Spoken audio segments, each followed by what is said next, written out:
अभी हम बात कर रहे थे इन्वेस्टमेंट की। अगर हम शेयर्स में इन्वेस्ट करते हैं, इन्वेस्टमेंट करने से हमारा कैश गोज आउट, कैश जा रहा है तो कैश में क्या कर दिया, माइनस कर दिया।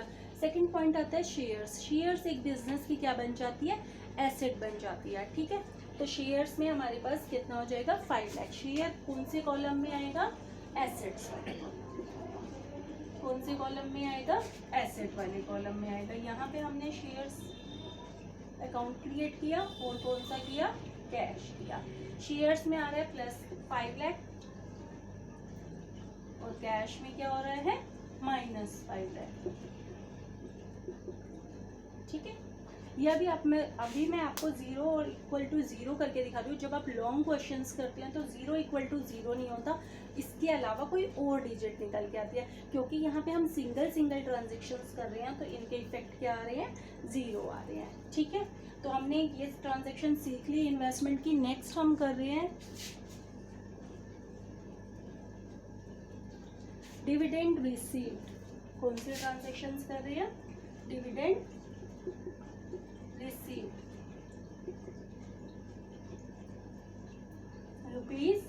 ₹5000। अब ये क्या है, डिविडेंड कौन सी आइटम आ गई भाई। डिविडेंड का मतलब होता है अगर हम लोग या कोई भी बिजनेस या कोई भी पर्सन शेयर्स में इन्वेस्ट करता है, ठीक है, तो अगर शेयर्स में इन्वेस्टमेंट का मतलब क्या होता है, मैंने इन्वेस्ट किया, कैश चला गया, कहाँ पे किया, शेयर्स में किया। फर्स्टली पॉइंट आता है शेयर होता क्या है। ठीक है, तो ये मेरे एंगल से नहीं, जिस कंपनी के मैं शेयर खरीद रही हूँ हम उसके एंगल से सोचेंगे। ठीक है, शेयर होता क्या है, शेयर सिंपली क्या होता है, एक कागज का टुकड़ा है। ये आपको बहुत इजीली समझ में आएगा, एक कागज का टुकड़ा है उस कंपनी का। ठीक है, अगर मैं उस कंपनी के शेयर लेती हूँ, मेरे यहाँ से कैश चला गया, दूसरा क्या हुआ, मैंने वो शेयर खरीद लिया। वो कंपनी उन शेयर्स का क्या करेगी, किसी भी बिजनेस को चलाने के लिए बहुत सारे फंड्स की ज़रूरत होती है, तो वो कंपनी क्या करती है, कहती है मेरे शेयर लेते जाओ और मुझे पैसे देते जाओ।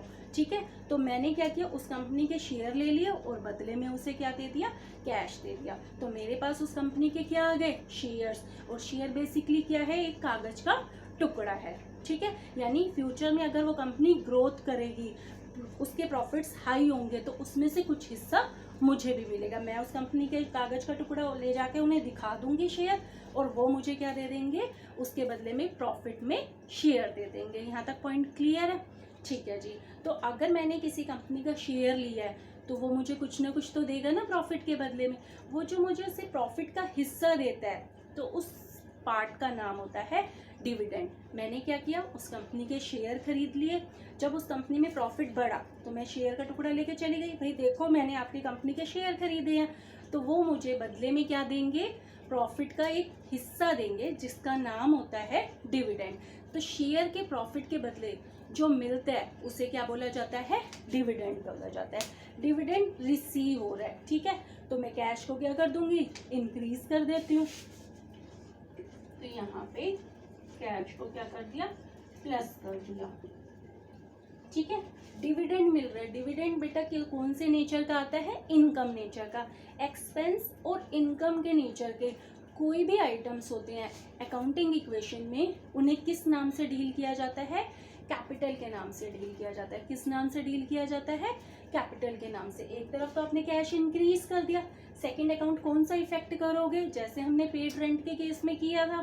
सेकंड हमने कैपिटल में से क्या कर दिया था, माइनस कर दिया था। क्यों, क्योंकि वो कौन से नेचर का था, एक्सपेंस। तो जो डिविडेंड रिसीव्ड है वो कौन से नेचर का है, वो इनकम नेचर का है। कौन से नेचर का है, कहीं से आपको कोई चीज रिसीव हो रही है तो वो आपकी क्या बन जाएगी, इनकम बन जाएगी। तो हम क्या कर देंगे, कैपिटल में प्लस कर देंगे कितना, 5000। ठीक है, तो आप एसेट्स में कॉलम क्रिएट कर लेंगे कैश, और लाइबिलिटीज में कॉलम क्रिएट कर लेंगे कैपिटल। कैश में प्लस कर देंगे 5000 और कैपिटल में भी प्लस कर देंगे 5000। एसेट और लाइबिलिटी का टोटल क्या हो गया, इक्वल हो गया। तो अभी हमने किया शेयर्स में इन्वेस्टमेंट, डिविडेंड रिसीव्ड। इसके अलावा हमारी कौन सी ट्रांजैक्शंस होती है, इसके अलावा हमारे पास ट्रांजैक्शंस होती हैं, कभी कभी हमारे पास 2 ट्रांजैक्शन मर्ज हो जाती है।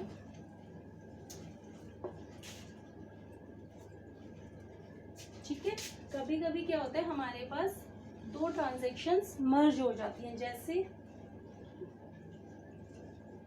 Sold goods for cash,